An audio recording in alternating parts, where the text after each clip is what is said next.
Moins 37,8 degrés, c'est le froid le plus extrême. Plus précisément, c'est la température la plus froide jamais enregistrée en France. Ce qui était un record de froid dans notre pays est en fait une journée agréable pour les habitants de la commune d'Oymyakon dans l'est de la Russie. En effet, des températures allant jusqu'à moins 67,8 degrés Celsius ont été officiellement mesurées dans l'endroit le plus froid du monde. De façon non officielle, même 71,2 degrés. Nulle part ailleurs sur la planète, les hommes ne vivent sous des températures négatives aussi inimaginables. Dans cette vidéo, vous découvrirez donc à quoi ressemble le quotidien des habitants d'Oymyakon et avec quelles astuces ils bravent les températures extrêmes. C'est pour ça que nous allons directement à la découverte ici, chez Avantage. Mais avant de jeter un coup d'œil sur le quotidien des habitants, nous commençons par quelques faits sur Oymyakon et son histoire. Oymyakon est un village fondé en 1931 dans la partie nord-est de la Russie asiatique. Le village a été créé parce que le gouvernement russe avait besoin d'un aéroport militaire dans la région pour les atterrissages intermédiaires.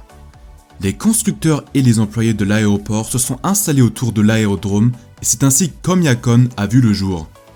Le village se trouve littéralement au milieu de nulle part.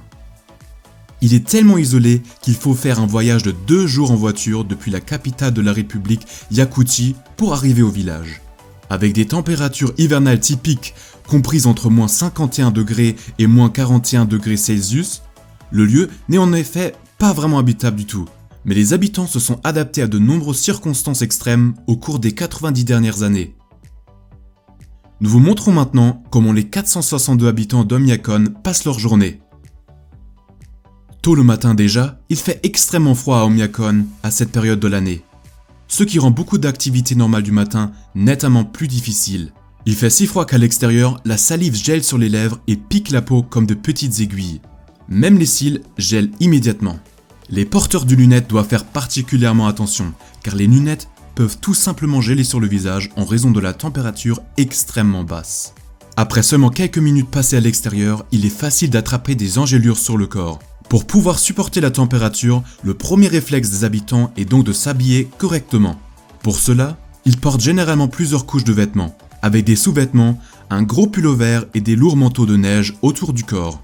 Ils se couvrent ensuite le visage d'un bonnet, d'une écharpe et d'un épais foulard devant la bouche, ainsi qu'une énorme capuche de fourrure. Au lieu de pouvoir faire leur toilette matinale à l'intérieur, la plupart des gens doivent quitter leur maison avant le petit déjeuner. Le sol étant constamment gelé, il n'est pas possible d'installer des tuyaux d'évacuation. Les habitants doivent donc se rendre dans le jardin pour faire leurs besoins. Sinon, les gens ne quittent leur maison que lorsque c'est absolument nécessaire. Ils courent alors rapidement vers l'endroit où ils doivent se rendre, en gardant leurs gants devant la bouche. Bien sûr, les habitants d'Oymyakon préfèrent se déplacer en voiture plutôt qu'à pied. Mais là aussi, ils doivent faire attention. Les moteurs des voitures doivent en effet tourner en permanence à l'extérieur, sinon ils gèleraient. Chez eux, les voitures sont donc garées dans les garages chauffés afin que le moteur ne soit pas obligé de tourner la nuit. Mais il n'y a pas que les moteurs de voitures qui gèlent par ces températures négatives. Même l'eau bouillante gèle encore dans l'air si on la verse à ces températures. Après un petit déjeuner nourrissant composé de thé noir, de pâtisseries frites ou de poissons, d'œufs et de bouillie chaude, les habitants se rendent à leur activité quotidienne. D'ailleurs, toute l'eau potable, y compris l'eau pour le thé à Oymyakon, est obtenue en faisant fondre des blocs de glace dans la rivière. Pour les enfants du village, le petit déjeuner est suivi du trajet vers l'école. Mais chaque matin, leur mère vérifie d'abord le thermomètre. En effet, à partir de moins 54 degrés, les enfants sont libérés du travail. Lorsqu'il fait plus chaud, un bus vient chercher la cinquantaine d'enfants du village et les conduit à l'école.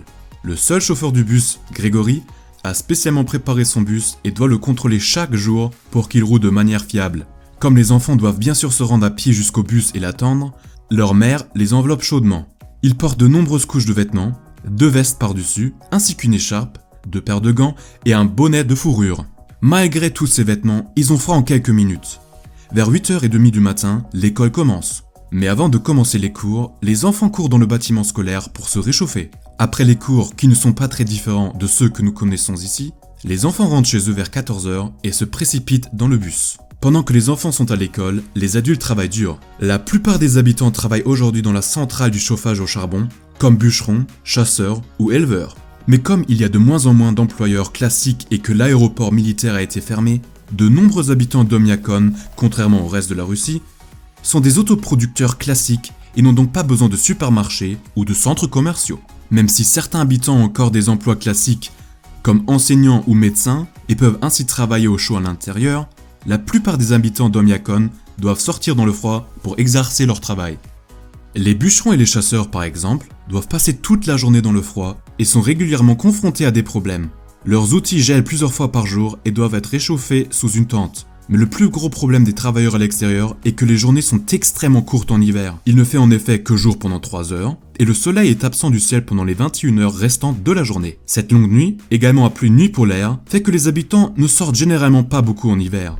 Beaucoup restent à la maison toute la journée et regardent beaucoup la télévision ou écoutent la radio. C'est le seul moyen pour ce village isolé de savoir ce qui se passe dans le reste du monde. Le soir, les familles mangent encore une fois ensemble.